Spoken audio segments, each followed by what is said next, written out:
Hello and welcome to another episode of Between the Covers. I feel like I've been away for a while, but if you're watching for the first time, who am I? My name is Blechner. I am an author, book journey mentor, founder of a company called Conscious Dreams Publishing. We work with authors from all over the world to help them, here we go, to help them to get their powerful messages and stories out there in the form of books. My bookshelf behind me here are just some of the 350 plus authors' books that we've published over the last 9 years. I'm absolutely passionate about providing a platform for unseen, unheard authors so they can have their voices heard and stories shared, so they can educate, inspire, empower, transform, entertain for generations to come, which is the beauty of being an author. So what is this show about and why is it called Between the Covers? Let me update you. We're called Between the Covers because we get up close and personal with authors and people in the publishing and literature industry to find out what goes on between the covers of writing, publishing and distributing a successful book. So if you're watching, please say hello, tap the screen, show us let us know where you're watching from. One thing I need to mention as well, if you're watching on Facebook, excellent. You can support me and this show by sending stars. Stars convert to pennies, which help me to keep this platform going. So you can do that by clicking on the stars. Thank you so much. Should I bring on my next guest? I need to see if some people it's showing some fire emojis so I can see you're here. Janet, hello, good evening. How are you doing? Fantastic. I'm trying to also share and multitask at the same time, which is not always easy for me. Okay, so who am I bringing on to the broadcast today? It's been a very, very busy few months. People, if you don't know, I'm getting married in August, so we took on quite a lot of authors because I've been taking a bit of a break over that period of time. So one of our July authors, Tyson Joseph, is here in the background. I'm about to bring him on. He has published a book called More Than Able. Now, I met Tyson. Let me turn this music down. I met Tyson at our yearly event called Black Authors on the Rise.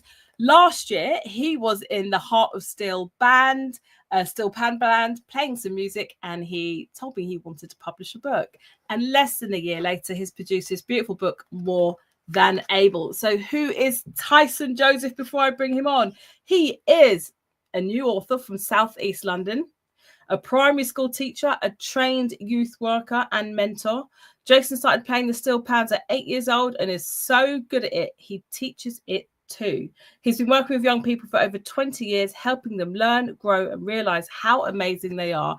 And this is what his beautiful book, More Than Able, does. It's a joyful, rhyming journey that celebrates what makes us different and what makes us shine. So let's bring him into the broadcast. Hello, Tyson. Hi. How are you doing? I'm good, thank you, Danny. How are you doing? I'm good, thank you. How does it feel to be on the show and to be a published author now? Well, soon to be published author. Soon next week. It feels, there's no words. I'm actually lost for words. It feels strange, but a nice strange. It's strange to see something go from thoughts from your mind into a book. So yeah, I'm over the moon, completely ecstatic. I'm good. I saw your unboxing video and it was always so joyful for me to see people so excited to actually see their vision come to life and have it in their hands. Tell us about your book then, More Than Able. What is it all about and who's it for? More Than Able, well, hopefully it's for everybody, but more Than Able, it's a book that highlights some of the barriers that some, particularly children, the book's based for, some of the barriers that they may face due to additional needs through no fault of their own. But more than anything, I wanted not just to shine light on some of their struggles, but to also let people recognize that we in our society can act better or do better or understand better in supporting children or anyone with additional needs. So the onus is not on people with needs to change. It's for them to kind of be free and independent to be themselves and have access to the same opportunities that everyone else has. And if that is not happening, then society has to change rather than the individual. Yeah, 100%. That's a beautifully Can I see some snappy fingers, please, if you're watching on Facebook? I want to see those and YouTube. I know you can do it as well. And LinkedIn, actually. Awesome. I mean, it's as you know, I'm I can't say the word. Neurodivergent myself, and it is so important and refreshing to feel represented more and more now in books. So what inspired you to write it, and was there a specific moment, or I mean, you told us why you write it, was there a specific moment or a child that sparked that idea? Because I know you work with young people as well. Yes, to be fair, in my years of teaching, there was one particular class, and at the beginning of my book, I dedicated it to two particular children whose initials I used. And I remember working with them and seeing their lack of confidence because of their additional need, and they were very aware that they had a need. And when I saw them, when I had them in my class, I was determined to not do everything because I can't do everything, but I was determined to do my best to ensure that these children have the best possible chances and the best possible opportunities to do what everyone else can do. And a lot of the time that meant, from a teacher's perspective, it meant more work for me, but that more work, it wasn't a chore, it was something that was necessary in order to give them the opportunities that have been denied to them for so long. And when I saw, once I'd done those things, once I saw the transformation in those two particular children, it really warmed my heart, and it made me realize, it kind of got me to go, it kind of got rid of some of my own misconceptions and some of my own unconscious biases, and it made me realize, okay, so they can do this. So all they needed was ABC, but they haven't been given ABC, and all people assuming that they can't do anything, but that wasn't the case. And it was those two children, as well as seeing some of the other children in my different classes, but seeing how they changed and seeing how their confidence grew and how they were able to access things that they even thought was once denied to them, seeing their transformation, that's what led me to write this book. I love this. And this means so much to me as well, because obviously I come from a teaching background, and I started off as a TA about 20 years ago now. And obviously I'm properly diagnosed, but I was able to recognize myself in a lot of young people that I worked with, because growing up in the 80s, it wasn't really such a thing as, being neurodivergent and all the different complexities of that. It was just one or the other. And I think that conversation around inclusion is so important, and it's so refreshing and rewarding to see that sometimes it can just be that one tiny thing, how a child processes information or accesses information. Perhaps they need something visual, perhaps they need to move, perhaps it's so important, I think, to make learning individual with the constraints, obviously, that they have in schools. Like we know what goes on. So as someone who's worked with young people for over 20 years, how do you feel, or what have you witnessed in terms of like conversations shifting around inclusion in schools? Do you get them more accommodating? Are they more aware? Are they offering more? So there's definitely more conversations happening, and I think things are, like you mentioned, in the 80s, like certain things not didn't exist but weren't diagnosed or weren't known about. And I think as time has gone on, more and more things are being recognized and more things are being acknowledged, and because of that, conversations are happening a lot more frequently, which is a good thing. And I think people are becoming more aware, and people are even also doing their own research in the schools too, to get resources and stuff like that. And I think that happens amongst TAs and teachers and all the kinds of, but higher up in the scale, government-wise, for example, I don't think conversations happen as much as they should do, because the need is increasing in schools across the country, and it seems, and I'm not an insider, so I can't say for sure, but it seems like very little is being done to support schools in supporting children who have those additional needs. Hopefully that will change as time. Yes, 100%. 100%. I'm just going to acknowledge some people who are on. Janet is saying good evening. She's going to be one of our following in your footsteps, Tyson. She's also a teacher, or coming from a teaching background, and publishing a book with us at the end of the year. She's very excited. Julie says good evening. Lovely picture there, Julie. Hello. Lee says good evening. Haley, how you doing? Pan Woman says go on, Tyson. Super proud. Dijon says, geez, my guy, you've got some good support here. It's giving man like Dijon. Fund that bakery guy. These names, keep the names coming. Come on, Tyson. Yes, because not all children learn the same. Exactly. And this is across the board.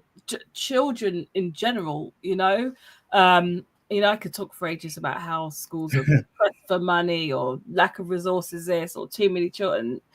It's so hard to meet every single child's needs, but children with additional needs, those on the special educational needs register, it's so important that they have the resources and access that they should do. So the book has such a powerful message about celebrating what children can do. Why was it important to you to tell that story through a children's book?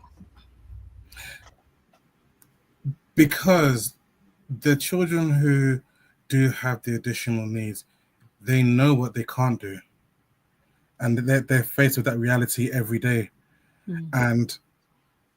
But whereas they're not always shown what they can do, and there's many limitations out there that prevent them from showing what they can do. So I wanted to use the book for them to showcase some of the things that they can do, and they are able to achieve anything that they wish to achieve. And like anyone else, of course, you need to work hard, but if they need additional provisions, that shouldn't come from them. That should come from external places. But within themselves, I want them to know, I want people to know that they are more than able to do anything. You can. And I remember, even when I was writing this, I remember hearing a quote, and the person said, don't focus on the can'ts, focus on the cans. Because the can'ts tend to bring you down, and the can'ts are usually negative, and the can't deflate you and discourage you. Whereas when you focus on the cans, they tend to uplift you. And it's kind of like a light in a tunnel, if that makes sense. So if you focus on the cans, then you're focusing on positivity and all that kind of stuff. And that's what I wanted more than anything else. I love that. Beautiful. And you're in the right place. You work with primary school teachers. You're right there with your audience. So have you taken this book into, come on, you must have. You taken it to school yet? Do they know that you're soon to be a published author? How have they received it, if so? So the staff in school know, and they have been so supportive. Big up to the Childeric crew. They have been so supportive and very, very helpful. The children, I didn't tell them. However, they know because someone else told them. So my class have been bugging me, sir, you can read a book to us. So I promised them that before term ends, I will definitely bring my book in and read it to them. Amazing. So how inspirational is that? Their teacher, listen, I don't want to say just a teacher, because teaching is hard grind. I take my hats off. I've come from that profession, but you're a teacher and an author, and this sitting right across them in the classroom. What an inspiration. Please do read that to them. I think they would absolutely love your book. People watching, would you like to hear some of this? Give me what emoji do we want? Give us we want to see hearts. Give us some hearts if you want to watch it. Janet says a big part of it is adults who are around them, even if the resources are not there. Exactly. Big up, Tyson.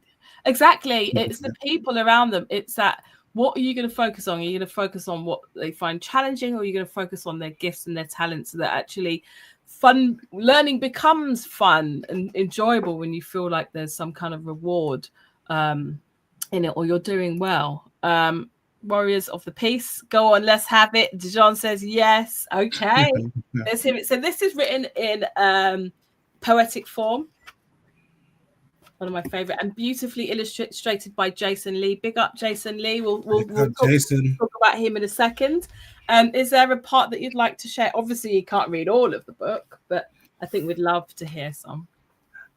There are 3 parts to the book that, I mean, I love everything, obviously, but there are 3 parts that stand out to me. 1 is a personal, and 2 for uplifting reasons. So the personal part is, I don't know if I can show it to the page. I don't know if the light will let me, but it is this page, and I'll quickly read it. It says, "So I may have a stutter, and it can really ruin my day. It can truly embarrass me because my words won't come out the right way. If it seems I am quiet, do not assume I don't know. I may be trying to control myself so I don't let my worries show." And that part is important to me because I have a stutter, and it doesn't bother me now, even though I still stutter. But growing up, I used to be so ashamed and so embarrassed of it, to the point where I wouldn't want to answer questions. I would keep myself in the distance. I would hide myself away just so I didn't have to talk. And even if I knew, if it was in school, even if I knew the answer, I wouldn't want to say anything because I was too embarrassed to stutter. And then I thought, okay, I'll think that person's gonna laugh at me. What would they say? So I spent a lot of time just being quiet. So that part resonates with me personally. Wow. Another part that I love, and this, even though you're gonna mention him later, I like this part because of how Jason portrayed it for me. And it reads, "We want to be included and we want to be a part. We may need a little bit of help or support, but my gosh, we have the heart. People can choose to see the cannot rather than the can, but we can do just as much as every child, woman, or man." And one of the reasons why I like this part is because Jason, he took the characters in the book who were children, and he showed them in their adult forms, and each of the characters who have additional needs, they have gone on to achieve something amazing and something fantastic, whether it be a politician or an Olympian or a news reporter or an artist. They, despite their needs, they've gone on to achieve great things. So that part, along with the illustration, stands out to me a lot. And then the final part, which I'm not going to read, but I'm going to... Oh, should I? No. Something you just hold something back. I'll hold it back, but people can buy the book and then they can see. Exactly. We'll come to the book launch. We'll talk about that later. There you go. Next week, Saturday, guys. Thank you. Yes. This part of the book, I love it because it's a reminder to it's a reminder to society, not to people who have needs. It reminds people in society to be patient and to be kind and to be supportive and to be understanding. And just because there's something you don't understand or you may not be in the mix of, it doesn't mean you shouldn't judge. Always go with the attitude of support, always go with the attitude of help rather than judgment and assumptions that things can't be done. So that's why that particular part of the book is amazing for me as well. Thank you first of all for sharing your personal experience about having a stutter. And I often think, like, people who are sharing the message are just as important as the message itself, because often it comes from like a personal space and place of understanding. And I think that's another beautiful way to connect to the young people that you work with. Hey, look, I've gone through this. Look at me now. I've overcome this. That feeling of, feeling ashamed or getting it wrong. I mean, I don't know one child, well, actually, there are many children who are afraid, and adults afraid of getting it wrong, and play small and don't speak up or advocate, or don't know how to advocate for themselves. So it's another powerful reason behind why you've written the book. What I love again is that message you had of not allowing, or the limitations to limit you, not allowing limitations to limit you, to restrict you in your dreams. I did have a question. That was it. We were going to talk about Jason. So you worked with Jason Lee, our in-house illustrator. He is amazing. He's done lots of our books. Let me just show everybody here. Look at that beautiful cover. Tell us about the process then with working with Jason, from like storyboarding to the finished product. This process,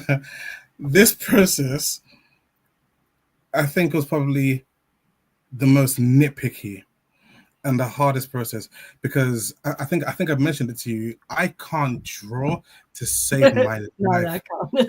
and I can color in well, but I'm musically gifted, not artistic, not drawing and painting. So when I knew what I wanted to say, but I had no idea how I wanted it to look, and Jason was a godsend.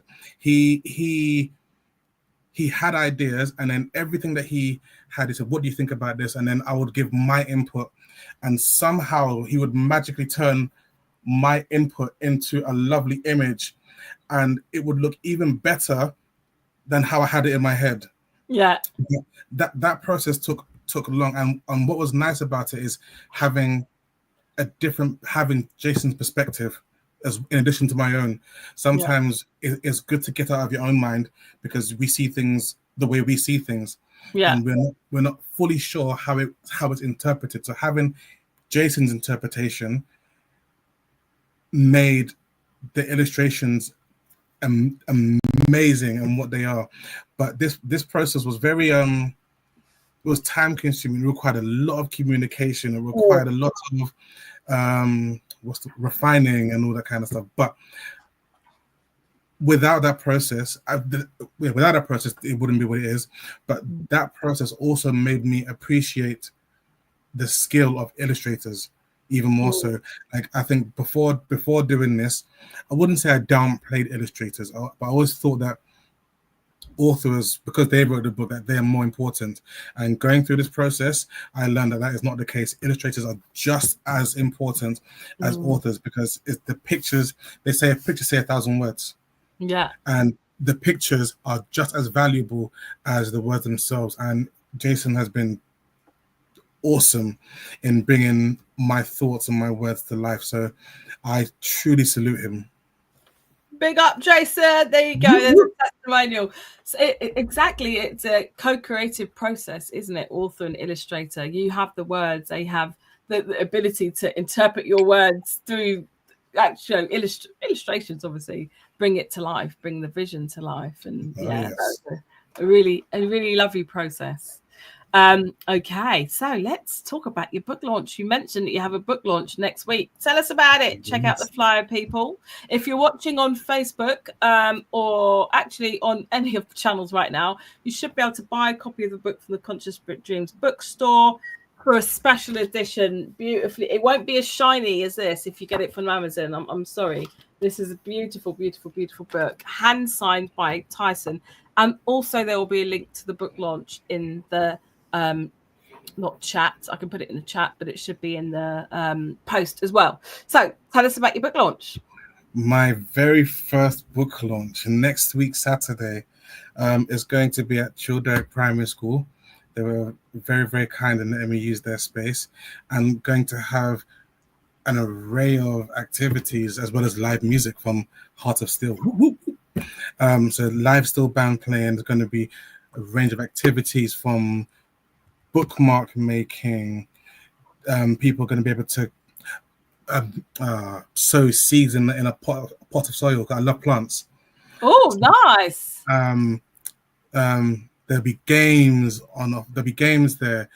There's more. And why is my mind drawing a blank? Raffle.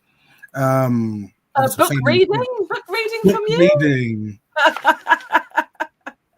There's coloring and art. There's more about my mind, but yeah, there's gonna be a whole bunch of activities, and I would love to see as many people there as possible. All ages are welcome. All ages are welcome. It's based in New Cross. The nearest stations are New Cross Gate, New Cross, and maybe Deptford Station as well. But it's from 2 p.m. until 4:30. It's going to be a wonderful, wonderful day. I'm very nervous about it, but I'm also ready for it. I've got a lot of people who have been helping me, and I love and appreciate every single one of them. They're helping to make this day just as special as I want it to be, and just as special as I want people to feel when they read the book too. So yeah, bring it on. Thank you so much. I shall be there as well. I'm looking forward to it. Please get down there. Get yourself a ticket. It's free, but it's really good if you can sign up, because then we get an idea of numbers. There you go. And there's the flyer. Okay, let me take that out. Brilliant. So, I took you out instead. Sorry. So, I lost my train of thought now. What was I talking about? No idea. We talk about bookmarks. We talk about your book launch. And I was going to go on to say something. I'm completely distracted. Talk to me, Tyson. I mean, I will say this to people. Danny is superb. Like, this process would not have been possible without you, Danny. Honestly, I was completely at a loss. I knew I wanted to write a book, and I had no idea where to start, not a clue. And when I met you at the event, when I was playing Steel Pans, and came to you and spoke to you, and we had the first 20-minute consultation. From that point, I felt that there was hope that my story could be told. And then when everything became official, I think I said it to you already, you made me feel, I felt lazy during this process in a sense that you and your team were so efficient and you got everything done so smoothly that I felt like, wait, is this really happening? Like, how come I'm not doing more?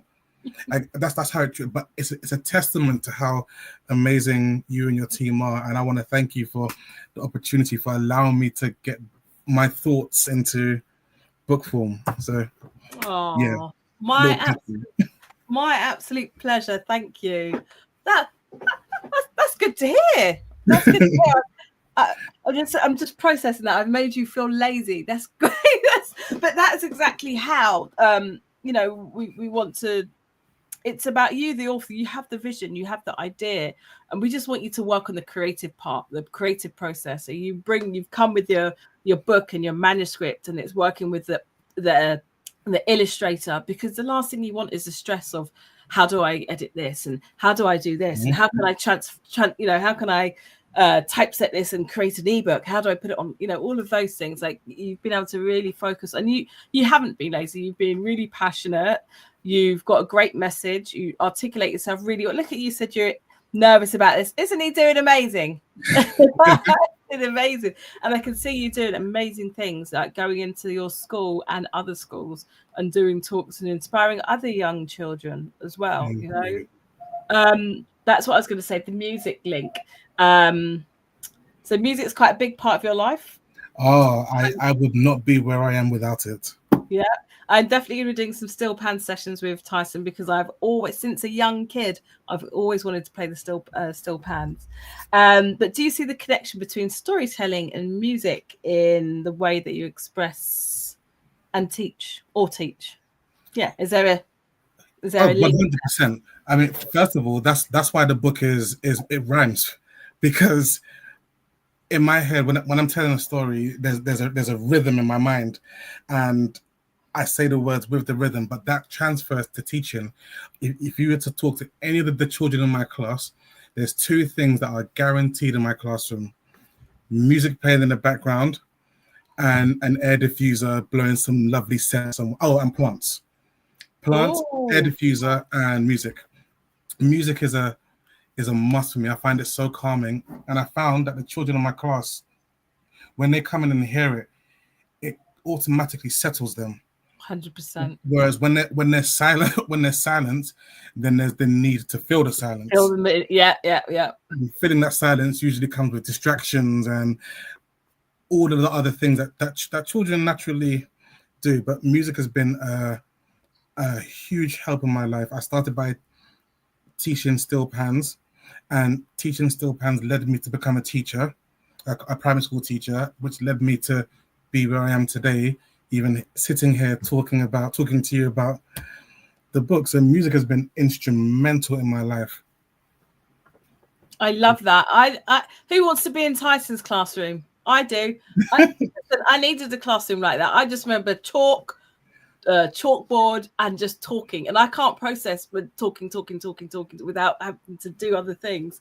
So that would have been an absolutely amazing environment, and like a salutes to you. I think you're doing an amazing job with the young people and the plants as well. It sounds like your classroom is full of music and life and things that, you know, not just children, everyone needs to be around to feel engaged and to feel stimulated and to feel like they want to use their imagination. And it's a safe place where sometimes you're going to fail, but it's not a sterile atmosphere where, I mean, I know I'd rather make mistakes in a classroom full of life and creativity than a place that's going to make me feel like I'm going to be punished. So 100%. I think that is amazing. Sorry, someone here said, yes, please, lines up at classroom door. When you're going to start teaching adult classes now? Yes, I'm so proud. Honestly, and you're a young Black man as well, and working in schools, I know how important that is for the demographic that we teach. There aren't enough. And yeah, I hope you continue staying in education, but you know, continue working with young people, whatever capacity and however that shows itself. And certainly through this book, this is something here that's like for, you know, generations to come. And like, kudos to you. Thank you. So this brings us to the end. We haven't even had any questions from anyone. I think people have been so excited and like giving their support. But let's say, imagine you are speaking to, it doesn't have to be a child, it could be an adult. A book, right? Somebody who, like you last year, had an idea for a book, got halfway through and thought, yeah, you know, I think I might have a powerful story, but who cares? Is it good enough? Maybe I was berated in school. Maybe nobody wants to hear it, or why should I tell this story? What would you say to them? Put you on the spot there. They did. I would tell them, first and foremost, keep writing, because whatever you have to say, whatever you feel is important, there's a reason why you want to write it down, and keep writing it down. Second thing I tell them is pursue taking it further, and when you take it further, whether it's several no's, maybes, yeses, you remain persistent. You keep going, and no, I believe no is not always no. Sometimes no is not yet. And sometimes no doesn't mean denied. It just means maybe not now. Maybe there's things you need to work on within, maybe not even your book, but within yourself. Because this chapter is, well, it's lovely yet terrifying. Because once you put yourself out there, the world can judge you, and you have to make sure that you're ready for that. And then the third thing I tell people, if possible, surround yourself with people who will support you. 100%. You need to have, we don't need to have, you can be your own cheerleader, but having cheerleaders around you, having people who will support you, having people who will lift you up, people who will humble you, people who will be truthful with you, and people who will encourage you to go the distance. Have those people around in your life, and use them. When you're feeling down, talk to them. When you're feeling upset, talk to them. Like, have people on your team who you know can lift you. And again, keep writing. Like, I do not stop. Don't let anything stop you. Don't let yourself stop you, because we can be our biggest hindrances. So don't even allow yourself to stop you from writing your story. Write it down for as long as it takes, and then pursue.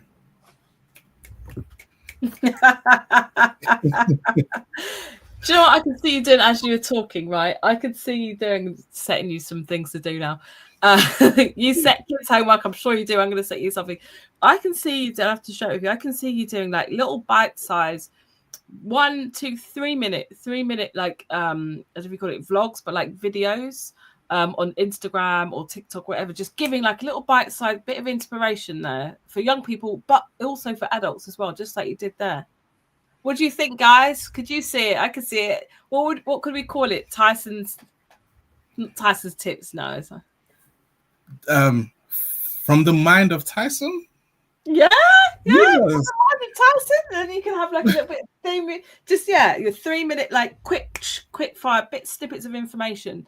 You know, there's not enough role models. There can never be too many role models, and hearing that bit of advice could be the one thing that somebody might need to hear in that moment. So yes, tell him again. Dijon says, "I'm fighting the tears." Keep quiet, Dijon. Tyson time. All the people watching me now, you can bombard. I like Tyson time. You can get in touch with Tyson and give him ideas as to what he's going to call his show. I've set you something now. I want to see it happen. Yeah, Janet's saying Tyson time. Do it. Tyson time. Quick 3 minutes, little bits of information. You know what? Once upon a time, I would have been like, I can't do that. I'm not the kind of person. But now, the space I'm in, especially with this book being out, I welcome anything. So bring it on. I like it. That's 3 people saying Tyson time. So we'll be back again, letting you know when Tyson time is on. How can people contact you? How can people contact me? I'm on Facebook, Instagram.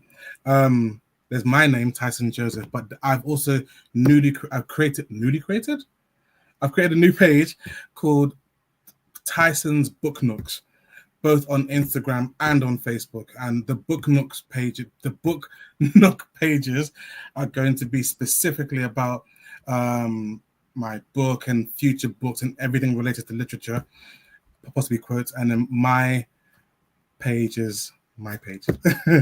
Amazing. So I think Tyson's Book Nooks for everything everything book related, and then maybe we might see Tyson time on there as well. Don't worry, Dijon. I think people they're not stealing your name. I think they're saying yes, they're agreeing that Tyson time is the one. You can trademark that if you want as well, and then Tyson can pay out commission every time you make something on it.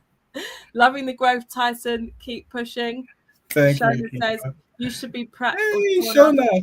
You should be so proud of what you've accomplished, and this book is testament to you and your determination, persistence, and passion. I think that is a perfect comment to end on. Tyson, you have been absolutely amazing. Looking forward to your book launch next week. If you're coming, please do book your free ticket. Turn up, tell other people. Please support Tyson. He's just set up his Instagram page, so we want to see those numbers go up so we can start creating a following. And get a copy of his book. Yes, more than able. More than able. Oh, I'm sorry, we've got some more comments here. Sorry, Shona, we can't end on this one. I don't want to miss anyone out. Dijon saying thank you for the clarity. No problem, Dijon. I like Dijon. He's funny. Well done, my Tyson. Auntie Carol. Janie M says, amazing. Proud to have Tyson as a colleague. He's so caring towards the children, and it's shining through in this interview. Oh, thank you, Jane. Well done to you from Janet. Everybody, thank you so much for coming on and joining us on Between the Covers today. You can join me next week at 7 p.m. GMT, 2 p.m. EST, where I will be speaking with the awesome and amazing True Colors, also known as Emeka. Luckily, it's right behind me. And this is his book, Poet Too Outspoken.